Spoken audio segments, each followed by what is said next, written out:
سلام بچه ها، حالتون چطوره؟ آقا من الان اومدم با اتچمنت FFAR توی سیزن 9 FFAR خیلی قویه سیزن FFAR و یه اتچمنتی آوردم که قشنگ همه رو درو میکنه. حواستون باشه این اتچمنت رو واسه بتل نچینید. تو بتل آنچنان کاربرد خاصی نداره و چیزی نمیشه. الان این هم چیزشه، بگو اسمش یادم. حالا این خودتون دیگه دارید میبینید گیم پلیش چطوریه با کیل افکتش.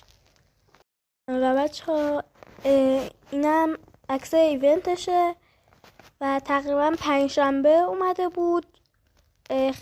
و بچه ها این ایونت هم 2025 اومد و چطوری بگم 24 مهر اومدیم روز 5 شنبه. و اگر